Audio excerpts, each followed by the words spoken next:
The bruise on her cheek should have been just another detail Seo Ryun ignored. Another invisible mark on an invisible woman who delivered packages to his penthouse twice a week. But when Iria Fenlo flinched at the sound of the elevator chime, something ancient and protective roared to life inside him. He had ordered the end of men for far less than the flicker of terror he saw in her dark eyes. "Who did this to you?" His voice was deadly calm, the same chilling tone he used before signing a death warrant. Iria's fingers trembled against the purple swelling she'd tried to hide behind a layer of cheap foundation. "Nobody, Mr. Jang. I tripped on the stairs." Seo Ryun stepped out of the elevator, and she instinctively retreated. That small movement, that reflexive flinch from his shadow, ignited something in him that had nothing to do with the underworld empire he had built through blood and absolute ruthlessness. For the first time in 15 years of ruling the city's shadows, Seo Ryun felt his control slipping away. "Don't lie to me," he whispered, and the air between them shifted. Iria had delivered to his Century City penthouse for 6 months without ever truly looking at the man behind the rose-neck tattoo. He was a presence to her. Expensive Italian silk, quiet footsteps, the scent of bergamot, and a lethal danger that lingered in the hallway long after he was gone. She knew only the professional rules. He paid triple the delivery fee, never made her wait, and expected her to be a ghost. Invisibility was Iria's specialty. Years of being overlooked by a city that didn't care had taught her how to move through these high-rise spaces without disturbing the air. She had perfected the art of being present without being seen. But today, as she stood before him in her modest uniform with Eldrick's mark burning on her face, that careful invisibility shattered. The Century City penthouse was less of a home and more of a monument to silence. Jang Se-roon stood by the floor-to-ceiling glass, his reflection superimposed over the sprawling kingdom of Los Angeles. At 32, he had reached the summit of the underworld, but the air at the top was cold and thin. Behind him, the vast living room remained untouched, a gallery of expensive Italian marble and leather-bound books that served as a tomb for a man who had forgotten how to live among the living.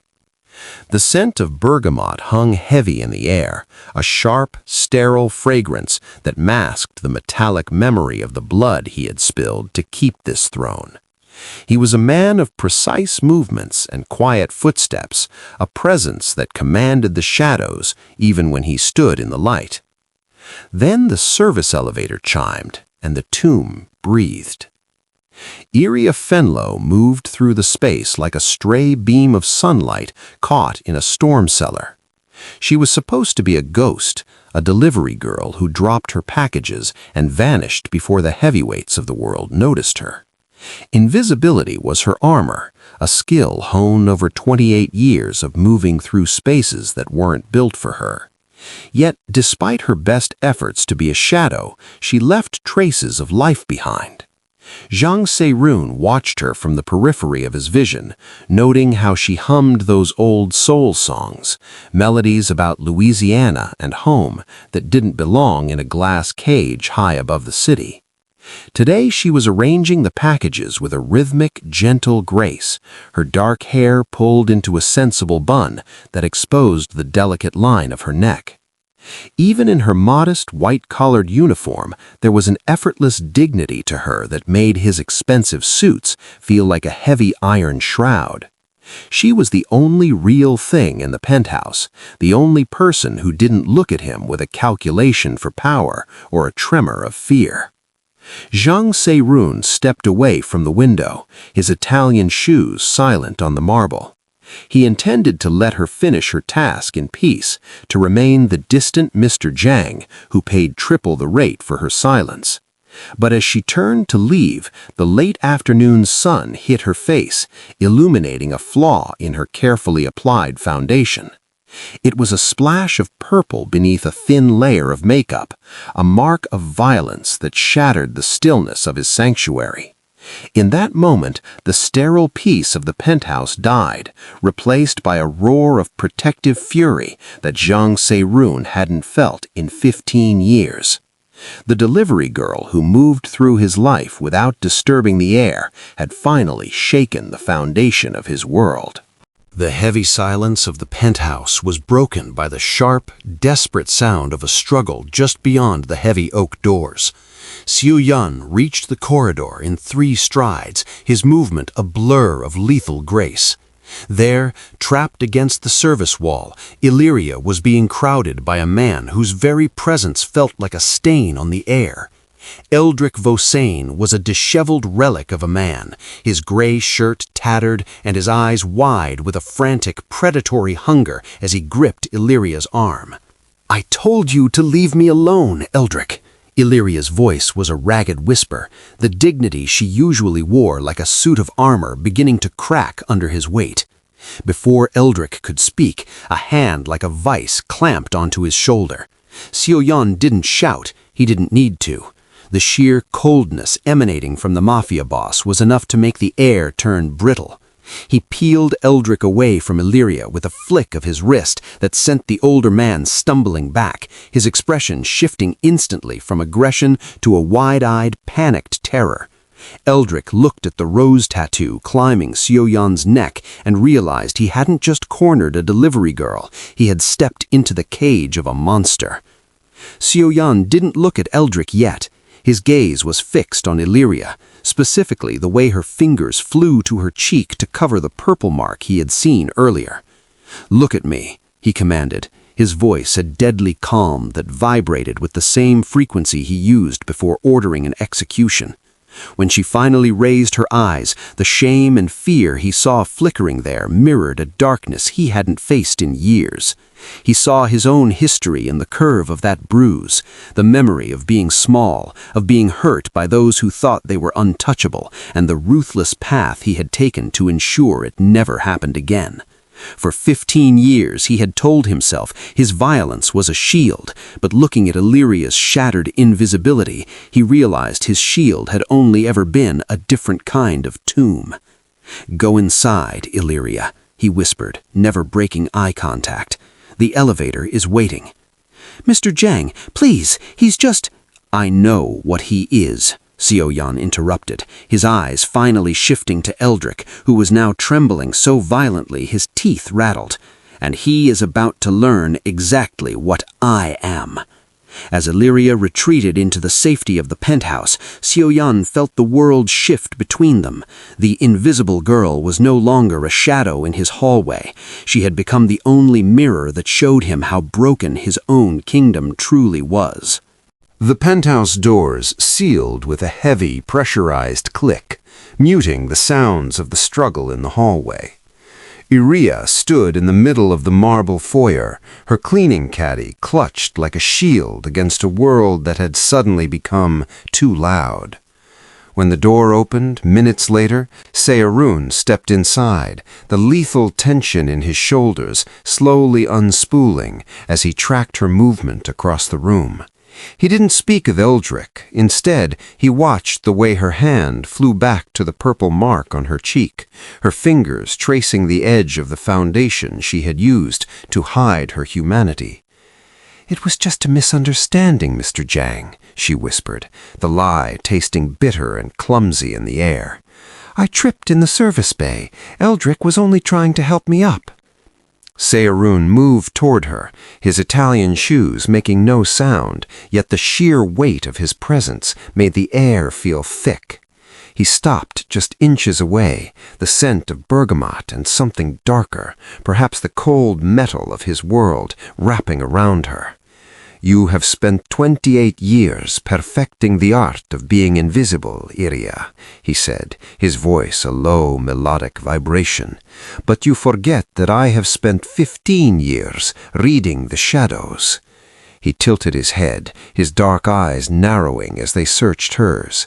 "I know that you hum old soul songs when you think the rooms are empty, melodies about Louisiana and home that don't belong in a tomb like this." Iria's breath hitched. She had thought herself a ghost, a presence that moved through his life without disturbing a single molecule of air. I know you reorganize the books on my shelves by color because you think the logic of light is better than the logic of letters, he continued, his thumb ghosting near the edge of her jaw without quite touching the bruise. I know you leave the balcony doors cracked exactly 3 inches because you prefer the city's breath over the air conditioner's hum. Iria stepped back, the reflexive retreat of a woman used to being hunted. "Why do you care?" she breathed, her voice cracking. "I am just the delivery girl. I am nobody." Something vulnerable, almost pained, flickered across his sharp features.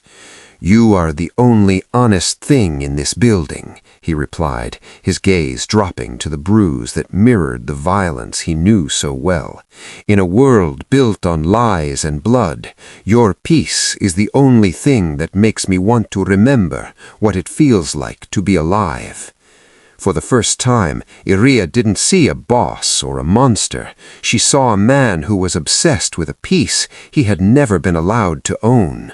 Seo Yern turned away from the windows, the city lights reflecting in his eyes like distant, cold diamonds. He reached into the inner pocket of his charcoal suit jacket and pulled out a thick envelope, the weight of it heavy with the currency of his underworld.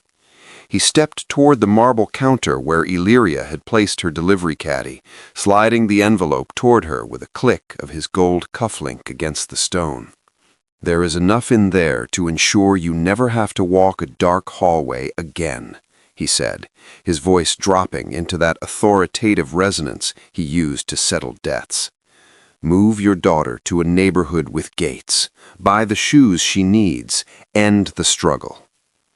Illyria looked down at the envelope, then back at him, her dark eyes flashing with a spark that wasn't fear, but a quiet, searing disappointment. She didn't reach for the money. Instead, she tucked her hands behind her back, maintaining the Peter Pan collar of her uniform with a rigid, newfound spine. "Is that what I am to you, Mr. Jang? A line item in a ledger to be balanced?" "I am trying to protect you," he countered, his jaw tightening. The rose tattoo on his neck seemed to darken as his frustration flared. "Money is the only shield this city respects. Take it." "Your money is built on the very things that make the streets unsafe for people like me," she replied, her voice soft but absolute. She gestured to the sprawling, cold perfection of his penthouse, the tomb he had built with blood and ruthlessness. "I clean your floors, Mr. Jang, but I won't let you buy my dignity with the same hands that order executions." The silence that followed was different from the sterile quiet Seo Yern was used to. It was a silence that carried the weight of a moral judgment he hadn't faced in 15 years of ruling the shadows. He looked at the envelope, the dirty rope he had tried to throw her, and for the first time it felt like lead in his hands. Her refusal was a mirror, showing him that his power was a hollow thing if it could not command the respect of a woman who had nothing. A seed of conviction, cold and sharp, took root in the center of his chest.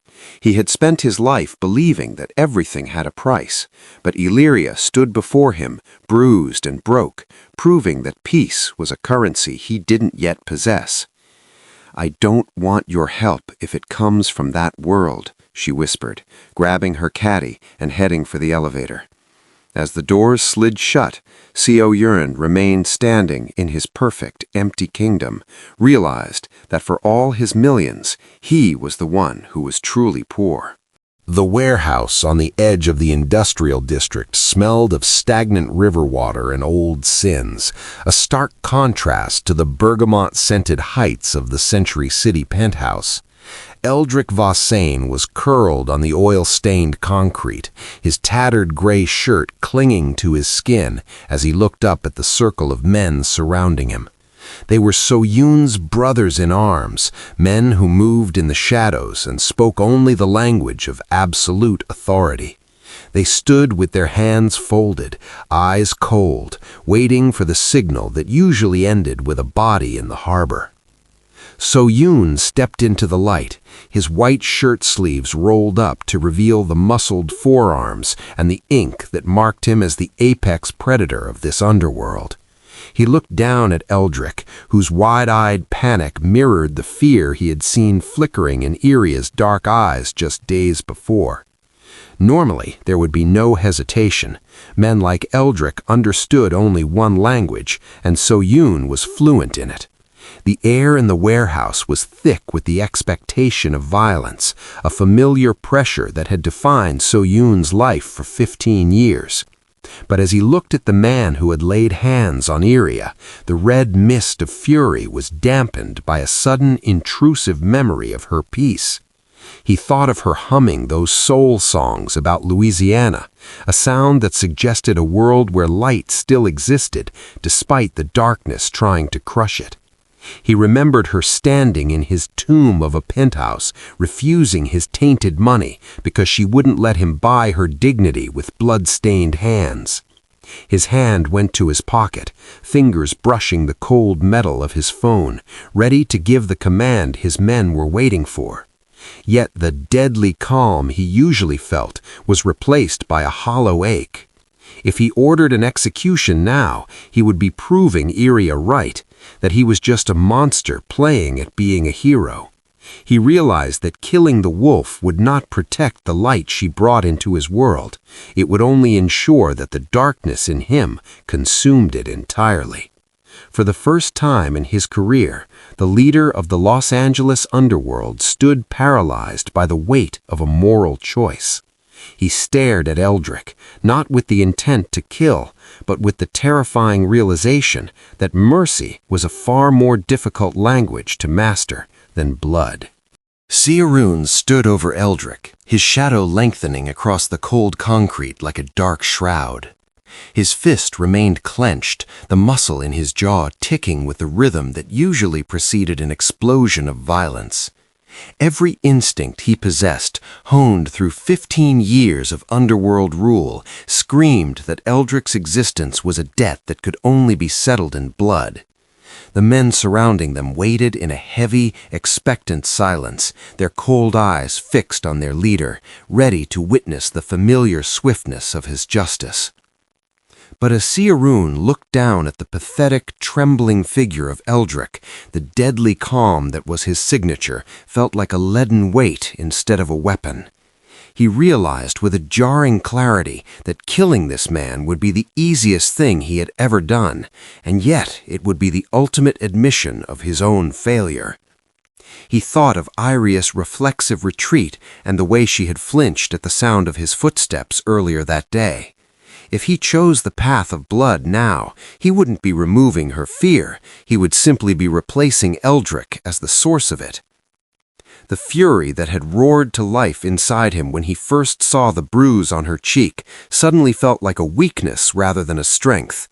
He had spent a decade and a half building an empire of fear, believing it was the only way to be untouchable, but Iria had seen right through the armor. She didn't want a white knight who solved problems with executions. She wanted a world where people didn't have to be invisible to be safe. If he ended Eldrick's life in this warehouse, he would be sealing his own fate as a monster in her eyes, a man who spoke only one language and refused to learn any other. He looked at his own hands, the same hands that had reached out with devastating gentleness to trace the edge of her bandage, and realized they couldn't be both a sanctuary and a weapon.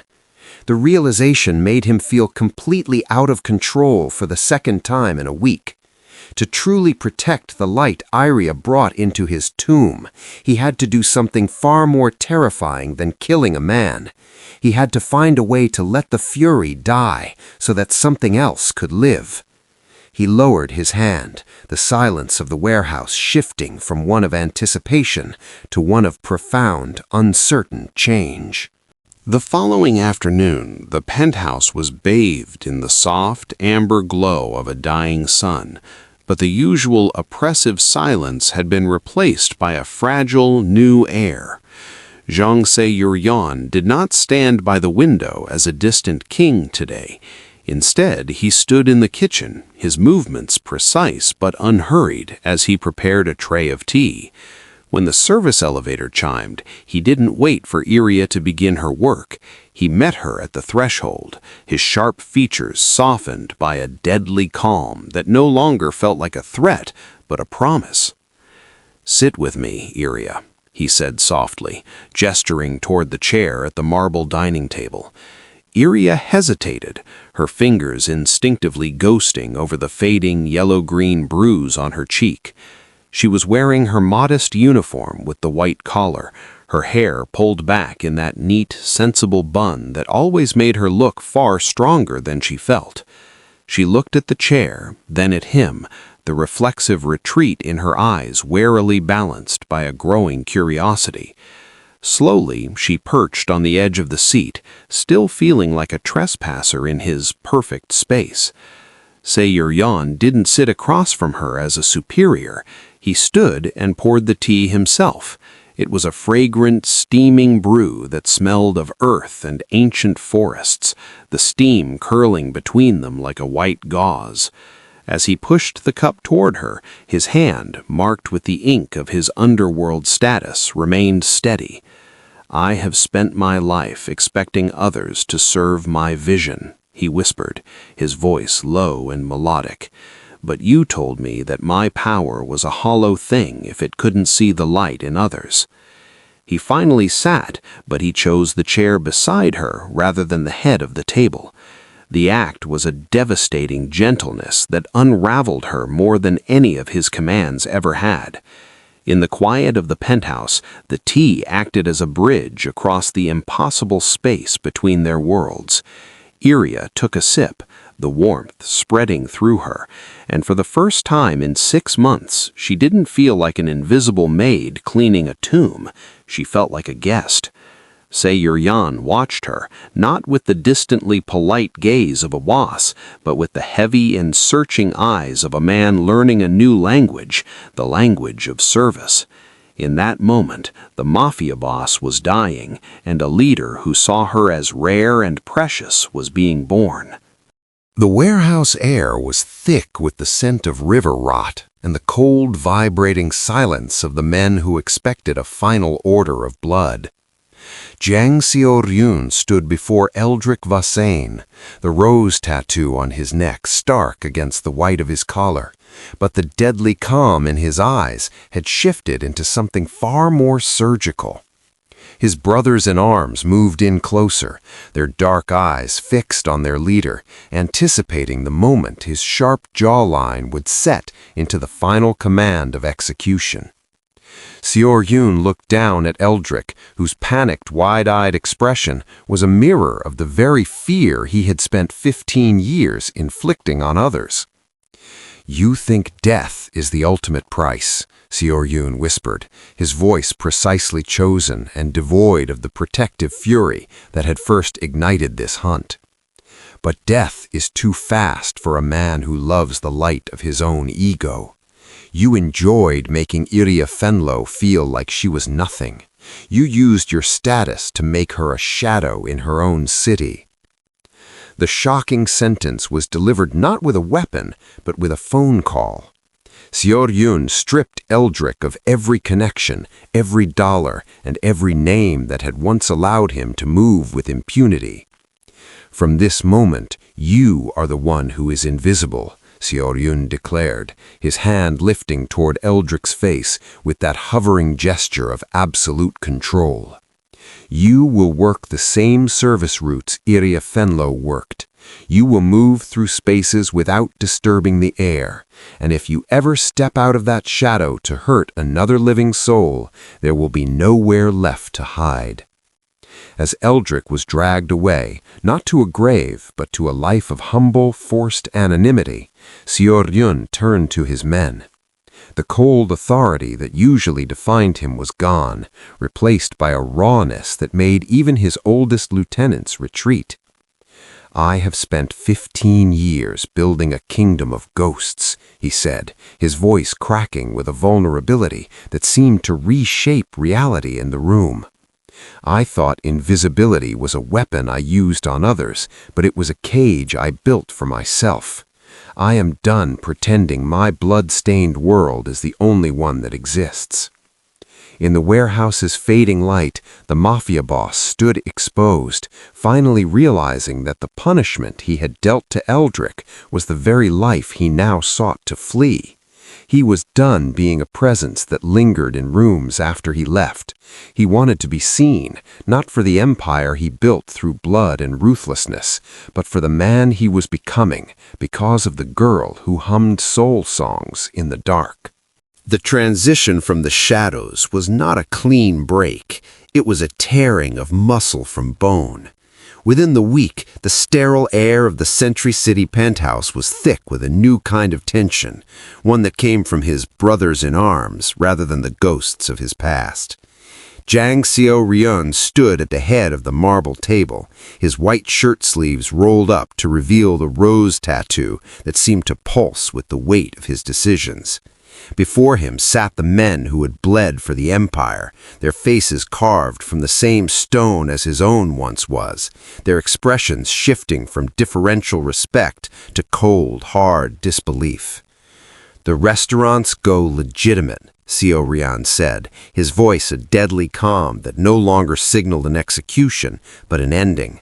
"The shadow accounts are being closed. We are moving into the light." An older man, a lieutenant who had served for 15 years, stood abruptly, the chair screeching against the marble. "You're throwing away a kingdom for a girl who cleans your floors, young limb?" His voice rose, heavy with the threat of mutiny. Seo-ryun didn't flinch. He thought of Ilya Fenlo and the way her off-key humming had become the only melody that mattered in his tomb. He remembered the reflexive retreat she had once made from his shadow and realized that his organization was the very thing that kept her invisible. "I am not throwing it away," Seo-ryun whispered, the world shifting between him and his men. "I am choosing to build something that doesn't require us to stay in the dark." The opposition was fierce, accidents were threatened, and his authority was questioned in rapid Korean that hummed with violence. But Seo-ryun met every challenge with a cold authority that was being slowly reshaped by Ilya's peace. He began the rough transition of dismantling his underworld ties, feeling completely out of control as he traded his iron fist for the devastating gentleness Ilya had sparked in him. Every phone call that redirected funds to fair wages and community restoration was a step away from the blood and ruthlessness that had defined him. He was no longer a presence that lingered in rooms like danger. He was a man struggling to be seen by the woman who had already seen through him. Years later, the Century City penthouse no longer felt like a monument to silence or a sterile tomb. It was filled with the collision of two worlds that had finally formed something new and impossibly strong. Jang Seo-ryun stood by the floor-to-ceiling windows, watching the sunrise illuminate Los Angeles, but he was no longer a distant king watching over a kingdom of shadows. He turned to see Ilya Fenlo arranging flowers, not the cheap bodega kind she once hid in his kitchen, but vibrant, life-filled blooms that she still insisted on choosing herself. The ruthless man who once ruled through fear had found his rest. Seo-ryun had successfully transitioned his empire into a legitimate legacy of restoration. Together, they had built a logistics and service firm that functioned as a model for the city, prioritizing fair wages, dignity, and the protection of the invisible workers who moved through the city's veins. The deadly calm in his voice had matured into a steady, protective peace, and the rose tattoo on his neck now stood as a symbol of growth rather than a warning of violence. "You're staring again," Ilya murmured, a playful smile touching her lips, a smile she no longer had to hide. "I can't help it," he replied, crossing the room with quiet footsteps that no longer carried the scent of danger. He pulled her close, his forehead resting against hers in a gesture of devastating gentleness. They were no longer a boss and a maid, or a predator and a ghost. They were partners who had dismantled the dark to create a city of light. In the city that had once taught Iria to move without disturbing the air, she now stood firmly rooted, fully and perfectly seen. She had taught him to hum the soul songs of her ancestors, and he had taught her that even a man built of stone could be reshaped by mercy. As the light spilled over the balcony where they had once navigated the impossible space between them, they knew the risk of loving had been worth it. In the heart of Los Angeles, the invisible were finally honored, and the man who had once expected only invisibility had found his home in the eyes of the woman who saw everything.